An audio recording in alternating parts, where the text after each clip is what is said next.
Olá, começa agora o JR Entrevista. Eu sou a Tainá Farfã e aqui comigo está Rui Costa, ministro-chefe da Casa Civil e braço direito do presidente da República, Luiz Inácio Lula da Silva. Ministro, é um prazer enorme te receber aqui no JR Entrevista. Muito obrigada pela sua disponibilidade. Eu que agradeço a oportunidade para bater um papo e esclarecer e informar a população. Prazer é todo nosso. Ministro, na semana passada, Lula esteve na Bahia para lançar o novo PAC, o Programa de Aceleração do Crescimento. Foi, inclusive, o primeiro lugar que ele foi no seu estado, né, inaugurando aí essa fase de viagens pelo Brasil. O investimento total do programa em todos os estados é de 1,7 trilhão de reais. E um dos pontos questionados, especialmente ali nos bastidores, é se há recursos suficientes para fazer tudo o que está planejado.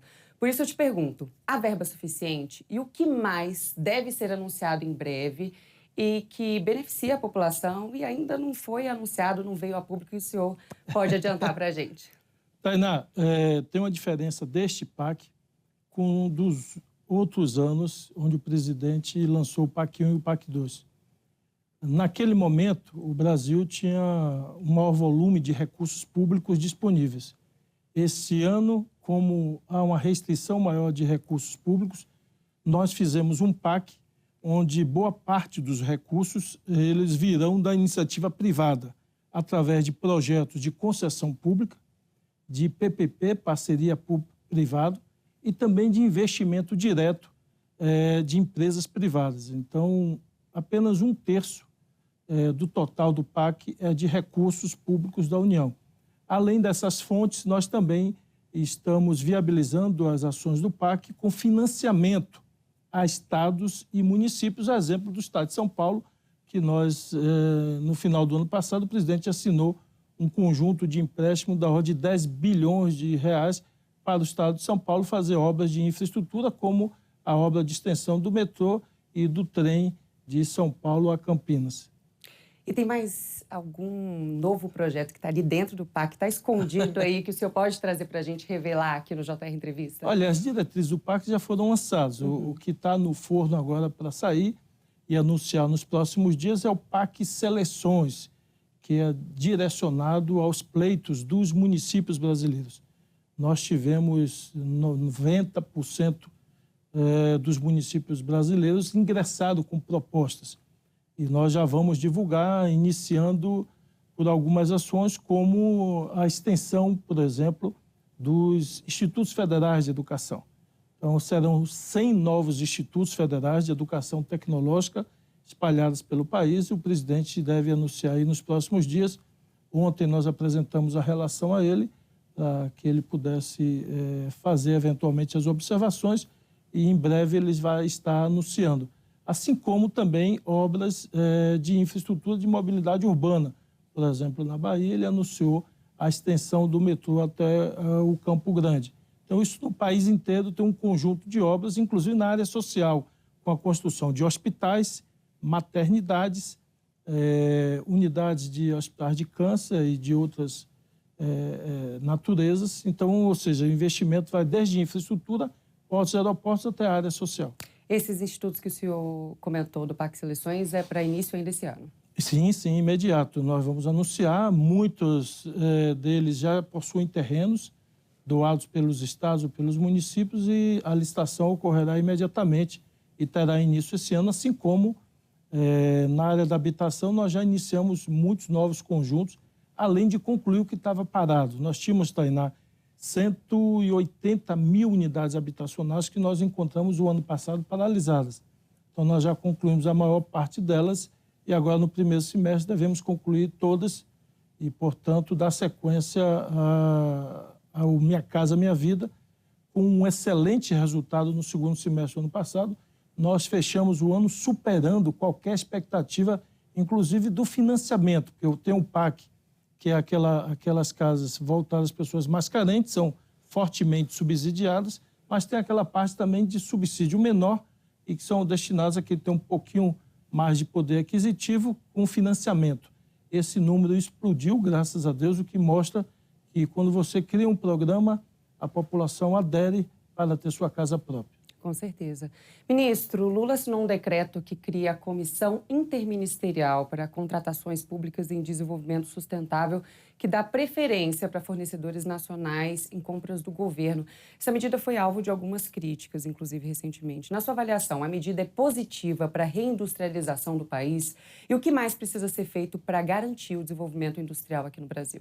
Olha, isso faz parte de uma das estratégias do PAC. O PAC não é apenas um conjunto de obras, mas que essas obras possam, primeiro, depois que estiverem prontas, servir à população. E antes de estarem prontas, possam ajudar a desenvolver o país, ou seja, desenvolver as cadeias produtivas, a indústria do cimento, do bloco, enfim, as diversas indústrias que fornecem para, seja a rede de saúde, seja a rede e a infraestrutura da construção civil. No mundo inteiro se estimula a indústria de cada país. Isso é feito no mundo inteiro. E essa preferência de compra para empresas que estejam instaladas no país, não são empresas necessariamente nacionais, de capital nacional, mas que estejam produzindo no país. Eu diria que a maior parte dos países tem esse programa no sentido de estimular a geração de emprego e de renda dentro do seu país. Até mais do que isso. Eu diria que as principais nações do mundo elas estimulam, inclusive, a exportação. Então, se alguém vai exportar para outro país uma ressonância magnética, uma tomografia, uma máquina sofisticada, um banco ou um fundo de investimento daquele país financia a juros mais baratos para aumentar a exportação, ou seja, aumentar as divisas, emprego e renda naquele país. O que o presidente Lula retomou é essa política para que a gente volte à industrialização. Você sabia que em 1985 o PIB da indústria representava 35% do país? Sabe quanto representa agora? 11%. Ou seja, a indústria caiu muito no Brasil ao longo dos anos. E nós precisamos recuperar a força da indústria, porque ela tem capilaridade. Desenvolvimento hoje, emprego está associado à tecnologia, a conhecimento e inovação. E por isso a indústria precisa desses elementos para voltar a ser competitiva. Ministro, esse ano é um ano importante, ano de eleições municipais. Ano passado, o Lula focou muito nas viagens para o exterior e no cenário internacional, em retomar, digamos assim, o protagonismo do Brasil internacionalmente. Como serão as viagens do senhor e de Lula, claro, nesse primeiro semestre? Quais as estratégias mirando as eleições desse ano?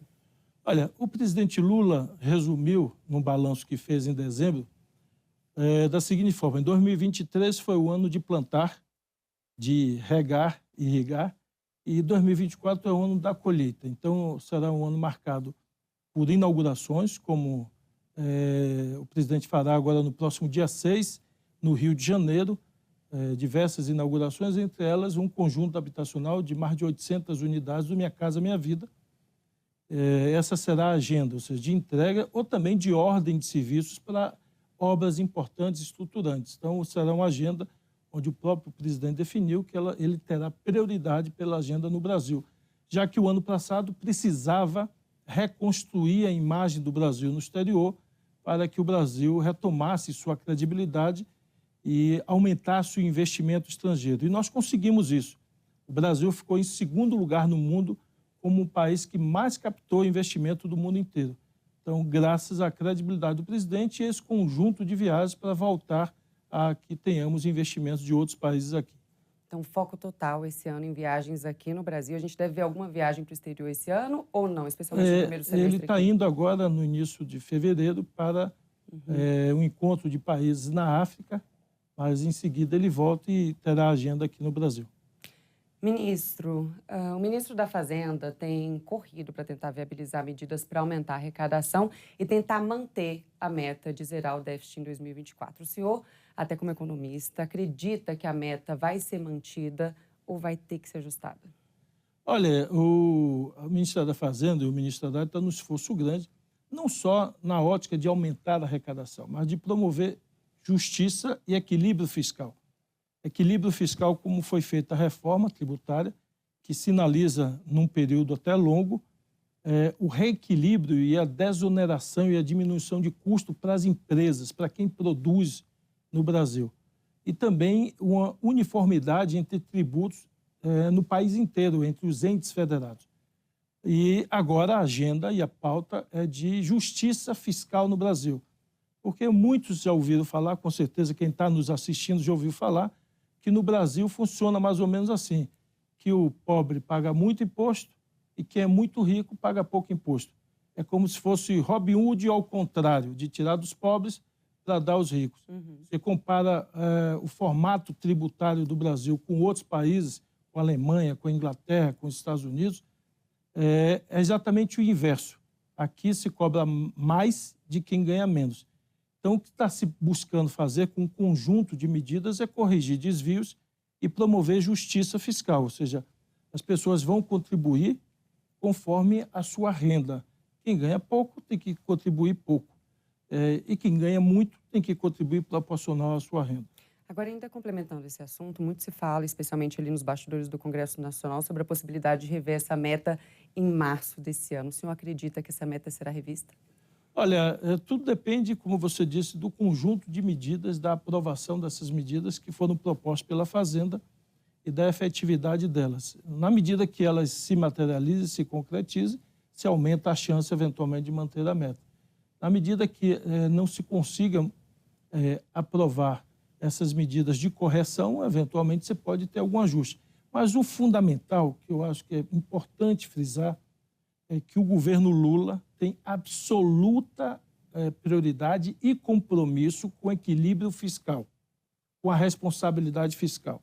É possível, e já foi comprovado na outra gestão do presidente, e mais recentemente, por exemplo, pelos governadores do Nordeste, que é possível fazer o equilíbrio entre responsabilidade fiscal e investimento. As duas coisas podem andar de mãos dadas e é isso que nós queremos, manter o equilíbrio fiscal superando o desequilíbrio que foi criado nos últimos anos, mas também garantir investimento em saúde e infraestrutura. E investir em infraestrutura significa reduzir custo de quem produz na agricultura, de quem produz na indústria, reduzir custo do comerciante. E quando você reduz custo, o produto fica mais barato para o consumidor.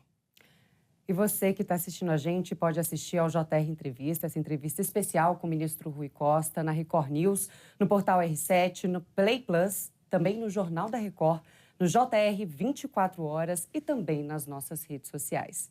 Ministro, voltando aqui para a nossa conversa, o senhor fez uma declaração criticando a classe política que desagradou e teve uma reação de políticos. Teve até quem afirmasse nos bastidores que o senhor poderia trocar de cargo. Como está a sua relação hoje com o Congresso Nacional e há possibilidade de alguma troca? Olha, deixa eu lhe dizer, o primeiro ruído que teve foi porque nos governos anteriores houve uma fusão. A Secretaria de Governo reunia tanto a gestão, que não existia, como a articulação política. Quando o governo Lula entrou, ele promoveu corretamente a separação entre gestão e articulação política.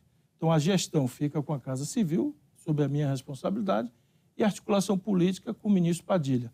Como havia um hábito dos últimos anos dessa unificação, todos concentraram na Casa Civil uma demanda de articulação política que nós não deveríamos fazer.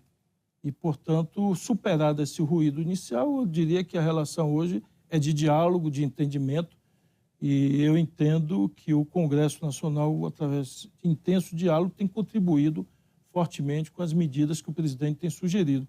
É evidente, sempre tem ajuste, sempre tem aquele puxa-estica, que é natural, porque as pessoas têm visões diferentes, têm propostas diferentes, mas a gente tem conseguido superar isso com muito diálogo e buscando uma síntese, que necessariamente não é a nossa posição inicial, mas também não é a posição inicial, às vezes, do relator, do revisor, de quem está votando, mas a gente consegue chegar a um meio termo que eu diria que agrada a todos.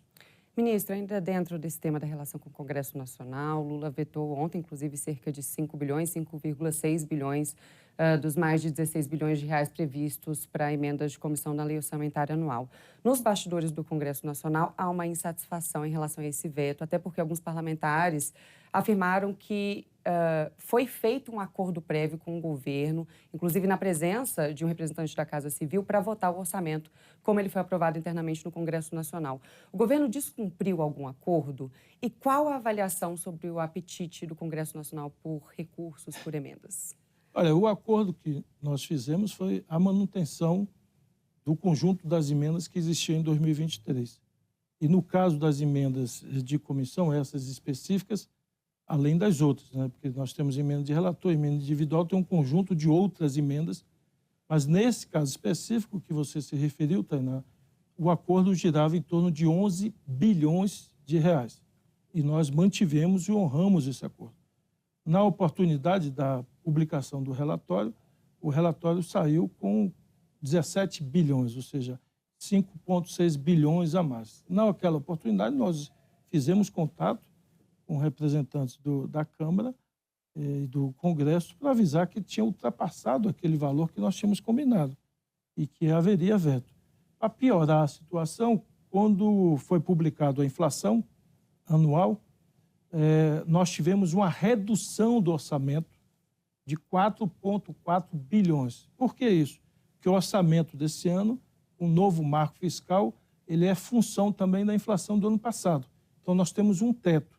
E esse teto foi reduzido em 4,4 bilhões.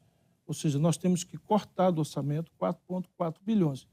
E, no outro lado, tinha aumentado, além do pactuado, 5,6. E, obviamente, se somado os dois, nós teríamos quase 10 bilhões de buraco orçamentário. Então, foi feito esse ajuste. Eventuais, e ontem eu falei, inclusive, com o presidente da Câmara, eventuais ajustes, porque na hora de você identificar onde está o que foi acordado, o que não foi, pode ser que tenha tido erro. Todos os erros serão identificados, eventuais erros serão identificados e corrigidos pelo planejamento na primeira reunião de junta orçamentária, para que a gente honre exatamente aquilo que foi feito o acordo. Então, 100% do acordo será honrado, porque é assim que você faz novos acordos, mantendo a palavra e cumprindo o que você fez. Perfeito. Ministro, o JR Entrevista vai agora para um rápido intervalo, mas a gente volta já já. Eu te espero. Estamos de volta com o JR Entrevista. Aqui com a gente está o ministro-chefe da Casa Civil, Rui Costa. Ministro, continuando nossa conversa, tem um assunto que eu quero tratar com o senhor. Jean Paul Prats pode deixar a presidência da Petrobras para disputar a prefeitura de Natal. Quem o senhor gostaria de ver na presidência da Petrobras e o senhor deixaria a Casa Civil para assumir esse posto? Tainá, primeiro que a notícia é que eu não tenho conhecimento da candidatura de Jean a prefeito de Natal. Até onde eu sei, a candidatura do Partido dos Trabalhadores de Natal é da Natália, uma deputada federal do Rio Grande do Norte, muito bem avaliada e que o nome dela é que está colocado. O Jean segue na frente da direção da Petrobras, tem feito um excelente trabalho. A Petrobras recuperou e aumentou muito o seu valor. As ações da Petrobras, depois do retorno do presidente Lula, cresceram de forma substantiva, aumentou sua credibilidade, voltou a investir na produção, o que é importante. Semana passada mesmo o presidente retomou as obras da refinaria de Pernambuco, que foi feito apenas o primeiro módulo e será a maior refinaria de diesel do Brasil, a mais moderna, e, portanto, o Brasil caminha para ter autonomia na produção de diesel e, com isso, evitar a importação. E quando você não importa, não precisa importar, você sofre menos a variação do preço internacional do combustível. E, portanto, o consumidor acaba sendo beneficiado. Então, a Petrobras está voltando a investir em novos poços, está agora, nesse momento, perfurando novos poços lá no Rio Grande do Norte e vai ampliar a sua exploração de petróleo, o refino, e o Jean tem liderado esse processo junto com o ministro Alexandre Silveira. Então, está em boas mãos e eu pretendo continuar onde eu estou. Se o presidente Lula entender que a gente está fazendo um bom trabalho, eu pretendo continuar onde eu estou. Não há hipótese de ir exercer outra função, e muito menos a direção da Petrobras. E o senhor se candidataria ao Senado nas próximas eleições?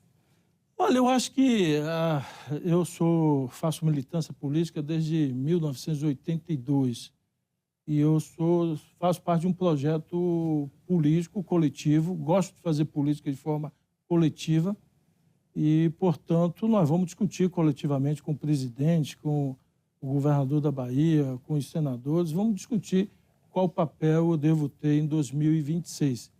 Então, meu nome está à disposição para que a gente possa debater e dialogar qual é a melhor forma de eu contribuir com esse projeto. Ministro, já caminhando aqui para o final da nossa conversa, eu queria que o senhor fizesse uma avaliação do primeiro ano à frente da Casa Civil, também do governo Lula, e sobre o que está por vir nesse ano e nos próximos.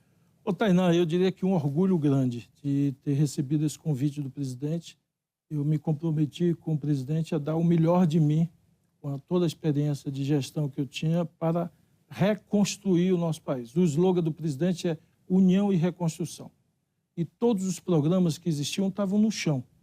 Só para você ter ideia, na educação tínhamos 3.600 obras paralisadas, nenhum diálogo com municípios e com o Estado sobre programas educacionais, e nós retomamos todos os programas, inclusive um novo programa agora que o presidente lançou, que é chamado Pé de Meia, um apoio aos estudantes de nível médio, apoio financeiro para que ele não abandone a escola, para que ele conclua o segundo grau. Nós temos uma taxa de evasão, de abandono no nível médio muito alta, assim como a escola em tempo integral.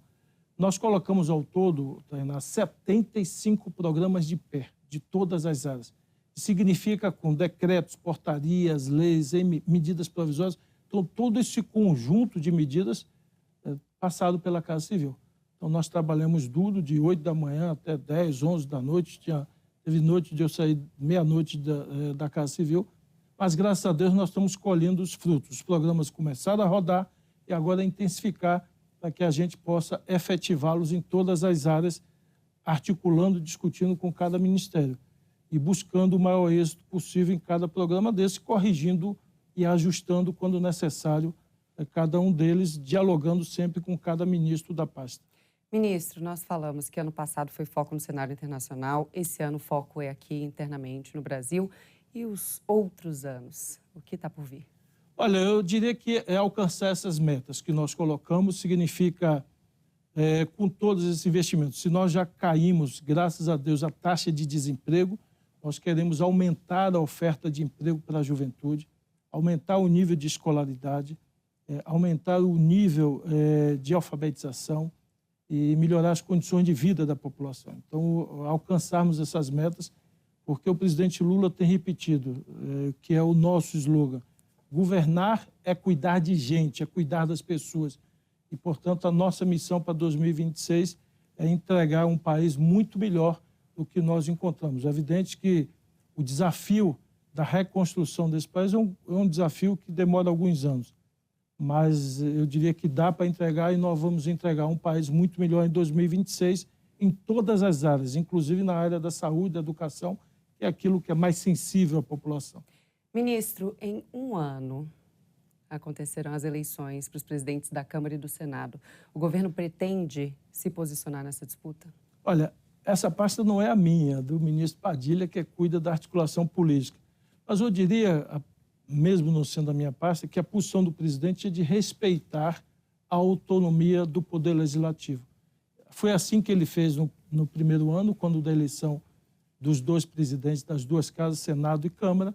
Eu acredito que essa orientação o presidente vai repetir, ou seja, que o Legislativo, de forma autônoma, vai debater e saber escolher os dois presidentes das duas casas, e nós saberemos dialogar e pactuar com os dois presidentes eleitos. Acho que essa intromissão ela é indevida e muitas vezes na história do Brasil ela atrapalhou a governança. Então o presidente Lula deve assistir à distância. Isso não impede de, eventualmente, quando consultado, dar uma opinião ou dar uma sugestão, mas sem fazer a intromissão, permitindo, portanto, que haja o jogo democrático e a disputa saudável que sempre há dentro do parlamento. Eu já fui parlamentar, é o jogo natural. Então, esse ano, até o ano da eleição, vocês vão reportar aqui, com certeza, na imprensa e na mídia, muito disse-me-disse dessa disputa das duas casas, o que é natural numa democracia. Ministro, como sempre, foi um prazer enorme te ouvir. O JR Entrevista vai ficando por aqui. Lembrando que você pode assistir ao programa na Record News, no Portal R7, no Play Plus, no Jornal da Record, no JR 24 horas e também nas nossas redes sociais. Muito obrigada pela presença aqui no JR Entrevista, ministro. Obrigado a você. E, claro, obrigada a você também pela sua companhia. Até uma próxima. Tchau, tchau.